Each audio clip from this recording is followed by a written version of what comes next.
자, 여러분, 혹시 메시지를 받았는데 이게 지구 반대편에서 온 게 아니라 바로 우리 머리 위, 저 까만 하늘에서 온 거라고 한번 상상해 보세요. 좀 공상과학 같죠? 근데 이게 현실이 되고 있습니다. 인류의 데이터가 이제껏 한 번도 가보지 못한 새로운 프론티어, 바로 우주로 향하고 있거든요. 오늘 이 거대한 변화, 그 현장으로 한번 같이 들어가 보겠습니다.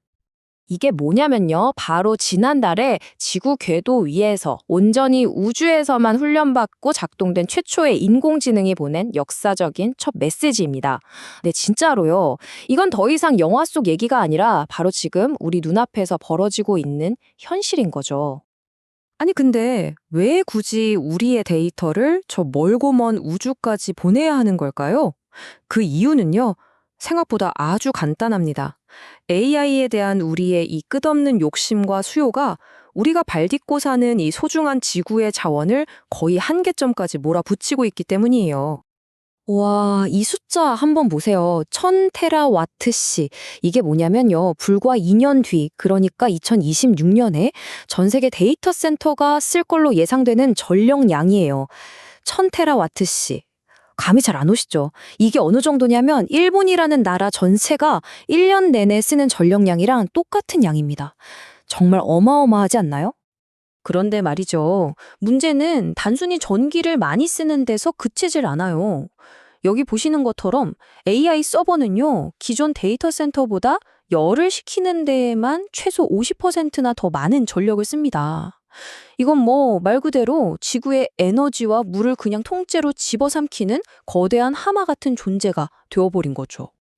그러니까 정리를 좀 해보자면 지금 지상에서는 문제가 한두 개가 아닙니다.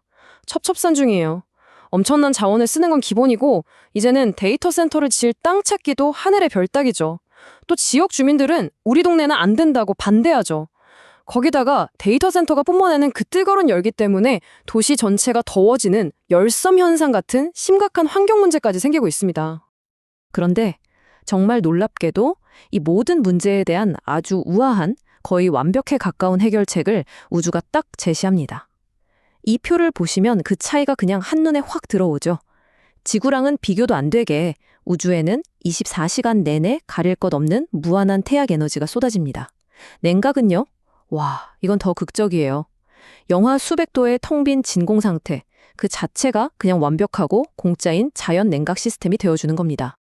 바로 이겁니다. 그래서 지금 지구 궤도 위에서 완전히 새로운 경쟁이 시작되고 있어요.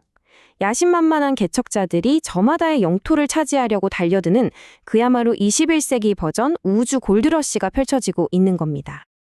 우주가 주는 이점들은요, 정말 개인의 판도를 바꾸는 수준입니다.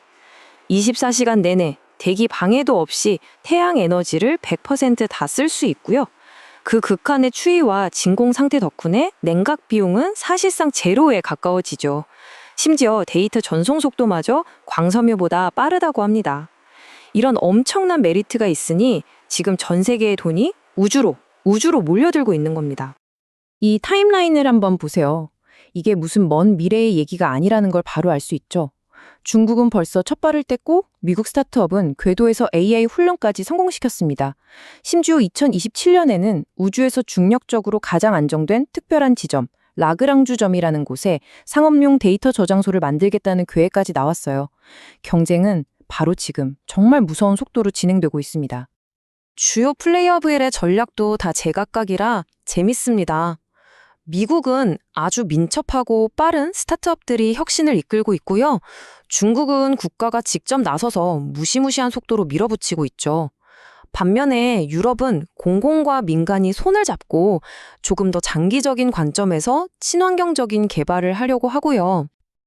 자, 지금까지 들어보면 모든 게 장밋빛 미래처럼 들리셨을 거예요. 그쵸?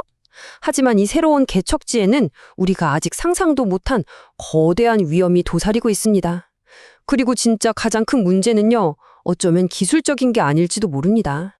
물론 기술적인 어려움도 만만치 않습니다. 아직은 너무나 비싼 발사 비용, 그리고 첨단 장비를 한순간에 고철로 만들어버리는 강력한 우주 방사선, 또 고장이 나도 가서 고칠 방법이 거의 없다는 점, 심지어 총알보다 몇 배나 빠르게 날아다니는 우주 쓰레기와 부딪힐 위험까지. 이처럼 풀어야 할 기술적인 숙제가 산더미예요. 하지만 진짜 큰 문제는 따로 있습니다. 바로 법입니다. 법. 이게 진짜 큰 문제예요. 현재 우주법의 기본 뼈대는요. 놀라지 마세요. 무려 1967년에 만들어진 우주조약이라는 거예요. 거의 60년 전이죠? 핵심 내용은 사실 되게 간단해요. 우주에 있는 물체는 바다에 떠 있는 배처럼 그걸 등록한 나라의 깃발을 단 걸로 치고 그 나라 법을 따른다. 딱 이겁니다. 자, 근데 여기서부터 모든 게 복잡해집니다. 이 간단한 깃발 원칙은요, 글로벌 협력이 딱 시작되는 순간 와르르 무너지기 시작해요. 예를 들어서 데이터 센터 하나를 미국, 유럽, 중국 회사가 같이 만들었다고 쳐봐요. 그럼 대체 어느 나라 법을 따라야 하는 걸까요? 아무도 명확한 답을 못합니다. 더 머리 아픈 질문도 있습니다. 만약 인간의 개입 없이 AI가 알아서 데이터 센터를 운영하다가 끔찍한 사고를 쳤다고 한번 상상해 보세요. 그럼 누구한테 책임을 물어야 할까요? AI를 만든 회사? 데이터 센터를 등록한 국가? 아니면 AI 그 자체? 지금의 법으로는 도저히 답이 나오지 않는 질문입니다. 그리고 이게 결정적인데요. 바로 데이터 주권의 문제입니다. 미국 깃발을 단 서버에 저장된 데이터가 유럽의 아주 엄격한 개인정보보호법을 어겼어요. 그랬을 때 과연 유럽연합이 저 수백 킬로미터 상공까지 경찰을 보내서 법을 집행할 수 있을까요? 물리적으로 불가능하죠.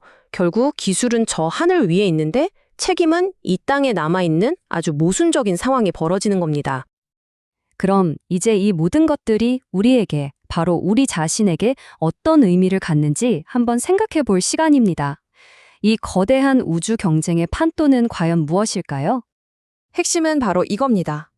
법이 기술의 발전 속도를 정말 전혀 따라가지 못하고 있어요. 우리는 지금 법적인 회색지대, 그러니까 먼저 가서 깃발을 꽂는 사람이 규칙을 만드는 그런 서부 개척 시대와 똑같은 상황으로 들어가고 있는 겁니다. 그러니까 이 궤도 골드러시의 진짜 목표는 단순히 더 빠르고 좋은 컴퓨터를 만드는 게 아니라는 거죠. 이건 세계에서 가장 가치 있는 자원이 되어버린 데이터의 주도권을 누가 줄 것인가를 두고 벌이는 보이지 않는 전쟁입니다. 그래서 마지막으로 여러분께 이 질문을 던지고 싶습니다. 우리의 모든 정보, 나의 모든 데이터가 저 하늘 위 궤도를 돌게 될 때 그 새로운 세상의 규칙은 과연 누가 쓰게 될까요? 거대한 기업일까요? 아니면 막강한 국가일까요? 그것도 아니면 가장 먼저 그곳에 깃발을 꽂는 그 누군가일까요? 그 답이 어쩌면 우리 모두의 미래를 결정하게 될지도 모릅니다.